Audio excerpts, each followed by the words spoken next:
Christ, it's hot outside. Hello, good morning and welcome back to the channel. So today I'm going to be working on the MR2. It's a job I'm not really looking forward to. However, the MR2 now needs a new MOT and there's no way it's going to pass without me doing this job. So really common issue on the MR2 Roadsters is they have handbrake cables which stretch. 9 times out of 10 they stretch on the driver's side because it's a slightly longer cable. Now you can get genuine Toyota replacement handbrake cables, but these padded ones significantly cheaper. A pair of these left and right because they're different sizes. I'll put the part numbers in the description below, but these come in roughly just under about £100, £90 for the pair. Now the big issue with changing handbrake cables on the MR2 is that you have to drop the fuel tank. There's not really any way around it, because if I just show you, the cables have these brackets in various places, and each cable has a bracket that is right above the fuel tank. I have no idea why Toyota did this, but because of where they are, there's no way you can get around the fuel tank. What you got to do is run the level of the fuel down, which is what I've done, and then we can unbolt the fuel tank, disconnect the pump cabling, the pipework and everything. We can drop the tank at an angle, we can get to them, we can reverse fit the new ones. So it's a hot day, gonna have a nice drink. It's not urine, by the way, it's Barocca. Trying to find 101 reasons not to start this job because I'm not looking forward to it. But anyway, let's get cracking. So, step one, we start inside the car. Inside the car, we need to remove the center console. Now, what I would recommend is that you start by undoing the 4 screws. There's one here, one there. Of course, I've already removed them. And then there's a couple at the back as well. Just take my word for it. And then once you've done that, you can lift the whole center console. Now, what you want to do is lift it so far, you can get your hand around the back and you can unplug the 2 connectors for these switches. Okay, so I reached in and I pulled the connectors off the back of those switches, and now I can lift the whole center console up and push the handbrake through the hole. You might even find that if you remove this little plastic clip in front, that might make it a bit easier.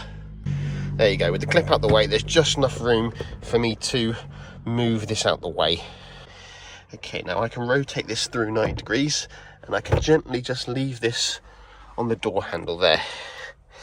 Now, here you'll see the handbrake and the 2 cables. Now there is this adjustment bracket here, and what you can do is, using the nut that would be there, I've removed it, long story, but you could actually tighten this and adjust how tight the left and the right ones are. Basically, you keep adjusting this, and as it goes this way, if one goes to the extremities of how far you can pull it, then this will start to twist and it will start to pull on the other side. Now, you could start, before you buy anything, you might be worth just starting by adjusting the 2 nuts here and seeing if you can just pull it tight enough so that both the left and the right wheels lock. But in my case, the cable on this side, on the driver's side, has stretched too much. Where you can see the angle of how I left this. It stretched too much and I couldn't adjust it any further. So I've now got the replacement cables, and I need to force these 2 cables back through and out the car so I can then feed the 2 new ones in. Next step, driver's side seat. Push this as far forward as possible because we need to get into here. We need to remove this whole cubby hole so that we can get to the fuel pump, which is below. So let's get all the crap out of here. And let me show you what we got to do. So we've got to remove this bolt, this bolt, this bolt. There's going to be one in there, and I think that's pretty much it. This plastic cover has to come off, but this is just push clips. You can just pull this one out, and there's one down there. There might be another one, but basically remove this, remove this. Okay, out comes the door. I'm just going to do the plastic clips. Out comes this panel. Out comes the tray. Okay, and there you can see the cover for the fuel pump.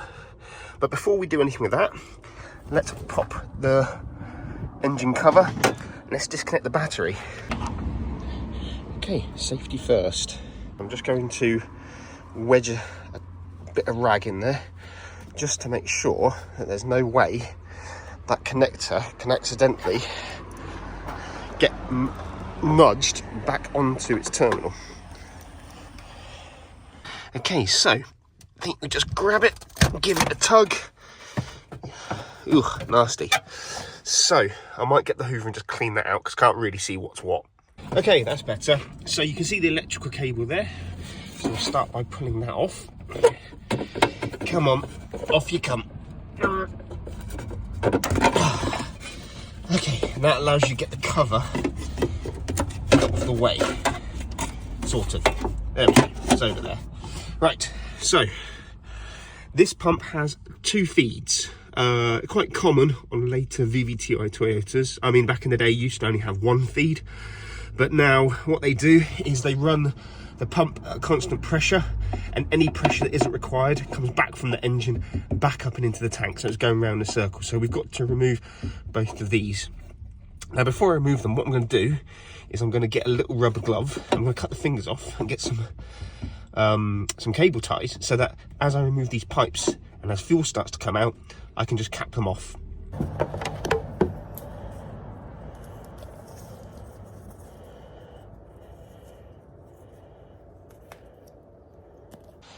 Now, what I'm going to do, don't know if you have to do this or not, but I'm going to do it, is I've popped the fuel cap just to let the pressure out.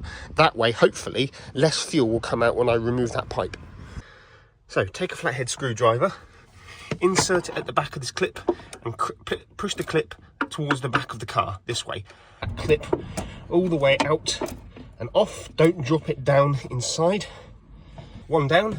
So now, take an 8mm socket and remove this bracket that covers the other pipe. Okay, with the bracket out of the way, you can clearly see the connector. This one's just a squeeze and pull. There's a couple of little plasticky clips on both sides. You've got to pinch it. Okay, both pipes are off, and even if there's no fuel coming out of them, I'd still recommend you put a cut-off finger and a cable tie around them, just so that none of this crap gets into the pipes. So now we jack up the car on the driver's side. Okay, driver's side of the car is up in the air. As you can see, I use these 2 ramps at either angles. That way I've got loads of access, but nothing's actually getting in my way of sliding under the sill there.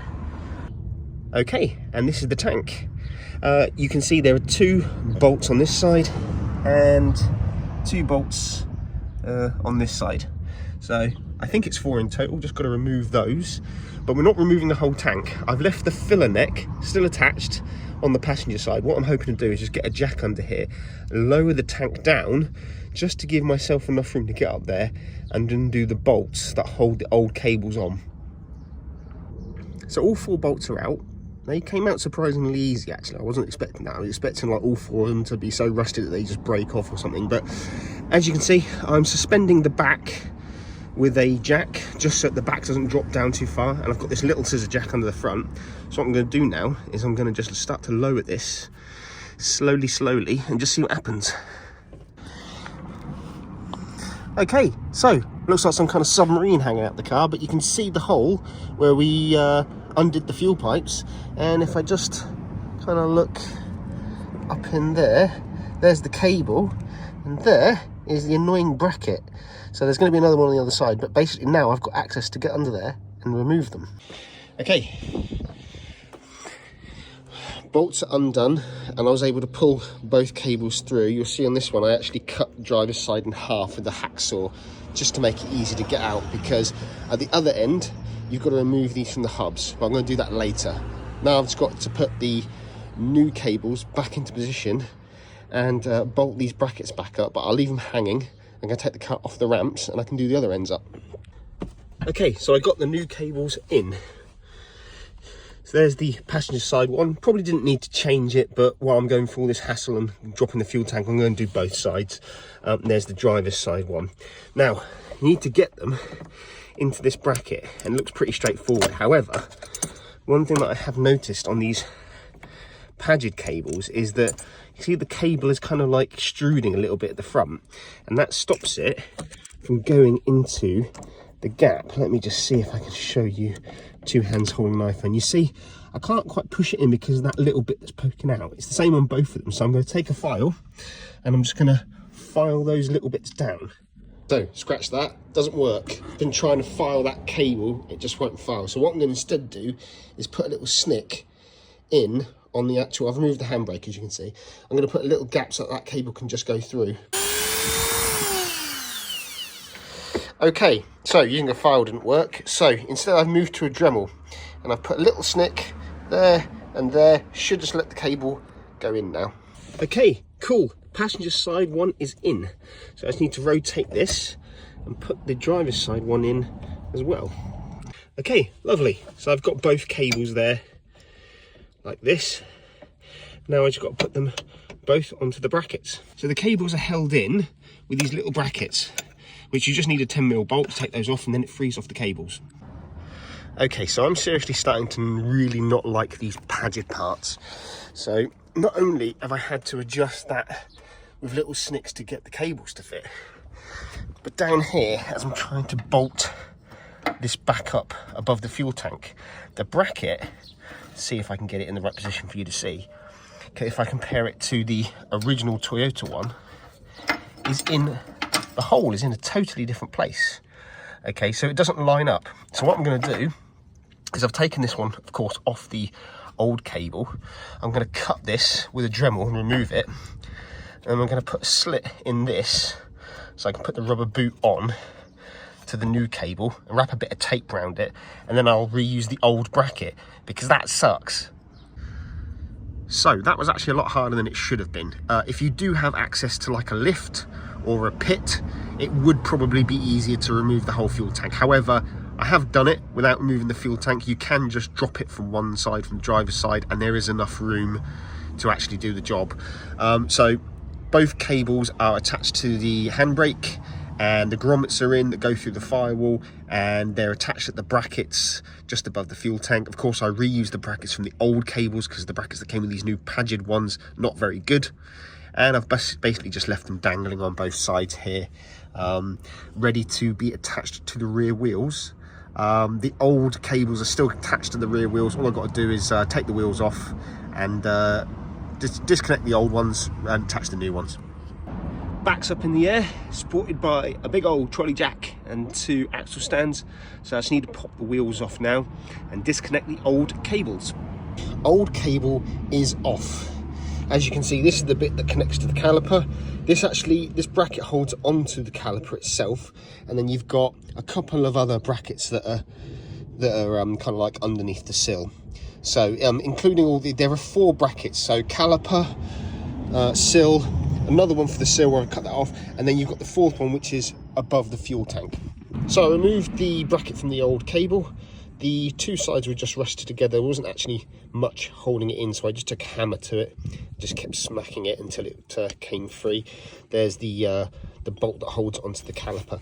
Let me show you this. This is the little pin and little clip that holds the cable onto the arm of the caliper. So I'm going to attach this first. So it goes the inside edge of this suspension arm, and basically going to attach that like this, and then I'm going to put the retaining pin up from the bottom,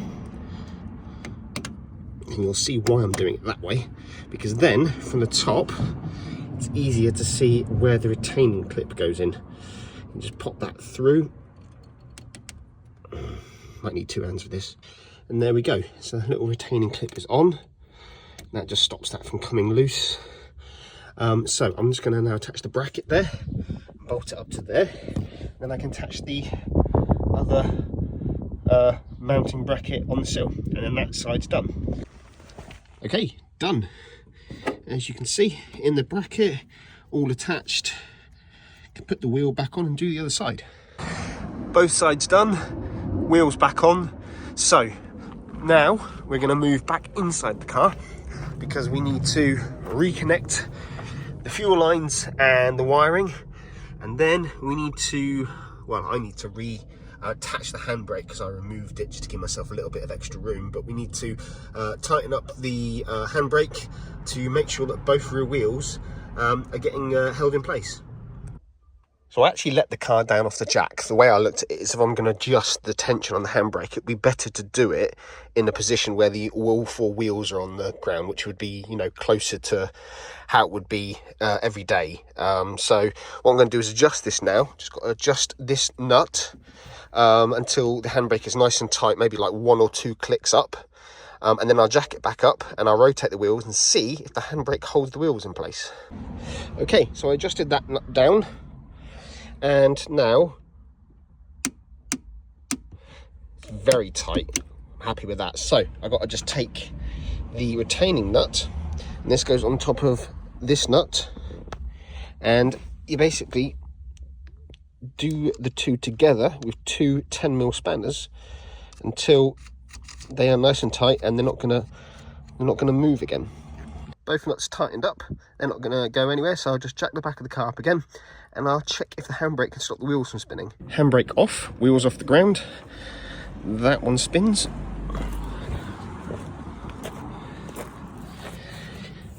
That one spins, lovely. Now let's yank the handbrake. That should do.